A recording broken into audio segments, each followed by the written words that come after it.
This is not an Irish story. The year was 1983. I was 22 years old, first job out of college, feeling a little flush. And my coworker, Mary Beth McDade, and I decided we're going to go on vacation. So we did a little searching. This was, of course, pre-internet. And we found a really cheap, all-inclusive trip to Nassau in the Bahamas. Airfare, 5 nights at a hotel, and an excursion to a deserted island. We got there, we had 2 great days on the beach, and the 3rd day we went on our excursion. We got on a boat with about 20 other people. They took us to the deserted island, and we disembarked and we went to an area where they had a lunch set up for us. Steel drums, fried conch, roasted corn, and lots of rum punch. And we ate and drank and ate and drank and ate and drank. And at about 2 o'clock, the organizer of the trip set us free to explore the deserted island. And he said, be back at the dock by 4 o'clock, because that's when the boat's going to leave. So Mary Beth and I went exploring on the island. Most of the people went right, but we went left. And we found a lovely little cove that was very deserted. And we took a nap. We did not take our tops off, I recall. But we enjoyed sunbathing.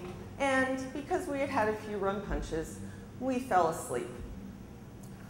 So sometime later, one of us woke up with a start and tapped the other one and looked at our watch, and it was 4:05.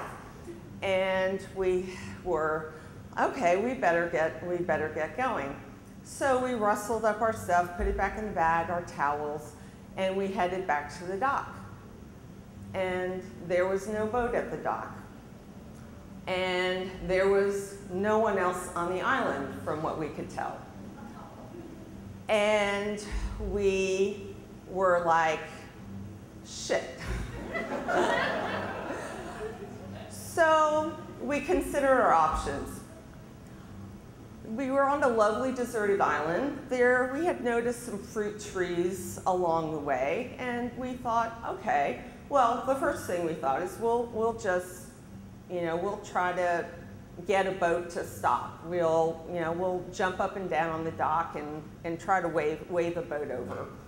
And, in the interim, worst case scenario, we'll go back up on the island. We'll grab some fruit from the tree. We can manage. We even thought, worst case scenario, we could survive a night on this island. So we started heading back up away from the dock, back toward the island, which was kind of a rocky, it was like a little mountain with rocks on it.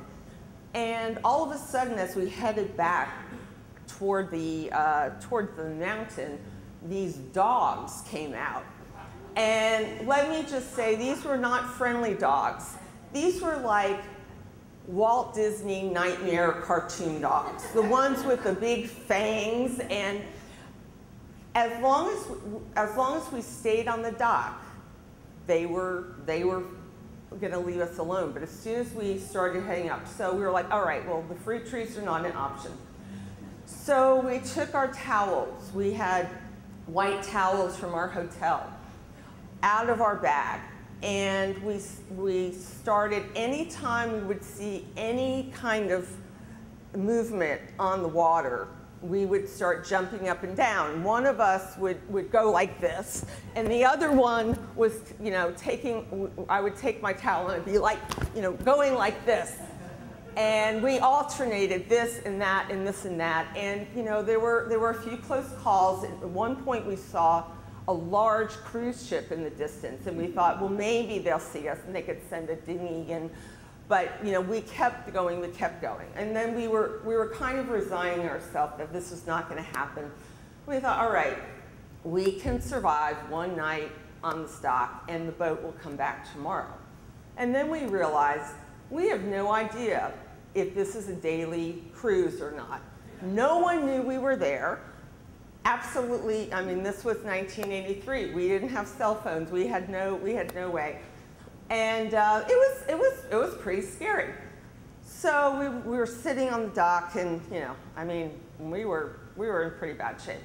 And suddenly we saw a little movement on the water again, and I reluctantly got up from the dock and started my swirl again, and Mary Beth started her jumping jacks again.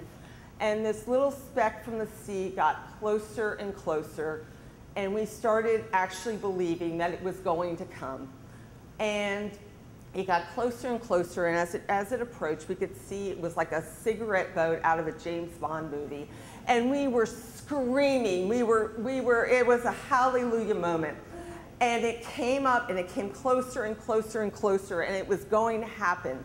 And the boat arrived, and someone that looked awfully like a young Sean Connery put his arm out, his hand out, and pulled us onto the boat. And to keep with the theme of the evening, his companion was a perfectly tanned, topless Bond girl.